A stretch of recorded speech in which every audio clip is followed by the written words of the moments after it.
ଶଳା ଗୁପଚୁପ ଦୋକାନ କରିବ ପଛେ କିନ୍ତୁ ଏ ସରକାରୀ ଚାକିରି ଜମା ବି କରିବନି। ଲାଗୁଛି ଯେମିତି ସମସ୍ତେ ମିଶି ମାରିଦେବେ। କାମ ପ୍ରେସରରେ ବିପି ଡାଇବେଟିସ୍ ବାହାର ପଡ଼ିଲାଣି, କିନ୍ତୁ ଅଫିସରେ ଶୁଣିବାକୁ ମିଳିବ ତମେ ଶଳା କରୁଛ କଣ ବେ। ଆଉ ରହିଲା ଫୋନ କଲ, ଡ୍ୟୁଟି ସାରି ଆସିଲା ପରେ ବି 100 ଫୋନ କଲ। କଲେଜରେ ପଢିଲା ବେଳେ ଯଦି ଗୋଟେ ଫୋନ କଲ ଆସିଲା ନା ମନ ପୁରା କୁଲକୁଲ ହେଇଯାଏ। ଆରେ କିଏ ଫୋନ କଲା କି ରେ, କାହା ଫୋନରେ।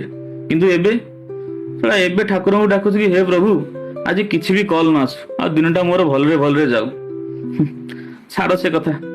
ଆଜି ଥିଲା ରବିବାର, ଛୁଟି ଦିନ, ଆଉ ପୁରା କୋହଲା କୋହଲା ପାଗ। ଭାବିଲି କୁଆଡେ ଗୋଟେ ଯାଇ ବୁଲି ଆସିବା। 3 ଜଣ ସାଙ୍ଗ ମିଶିଲୁ, ଆଉ ଘଣ୍ଟାଏ ଖଣ୍ଡେ ୟୁଟ୍ୟୁବରୁ ସର୍ଚ୍ଚ କଲା ପରେ ଡିସାଇଡ କଲୁ କି ପାହାଡ ଟିକେ ବୁଲିଯିବା। ଆଉ ସିଧା ଚାଲିଲୁ ନୟାଗଡ଼। ନୟାଗଡ଼ ଜିଲ୍ଲାର ରଣପୁର ବ୍ଲକରେ ଅବସ୍ଥିତ ଏ ପାହାଡ, ଯୋଉଟା କି ମଣିନାଗ ଟେମ୍ପୁଲ ବା ମଣିନାଗ ମନ୍ଦିର ପୁରା ପାହାଡର ପୁରା ଉପରେ ଅଛି। ଚାଲନ୍ତୁ ବୁଲିଯିବା ଆଉ ଦେଖିବା ଆର ଭ୍ୟୁ ସବୁ କଣ ରହୁଛି, ଡ୍ରୋନ୍ ସଟ୍। ଆଉ ନେକ୍ସଟ ପାର୍ଟରେ ମୁଁ ଆର କିଛି ହିଷ୍ଟ୍ରି ଆପଣ ମାନଙ୍କୁ ଜଣେଇବି।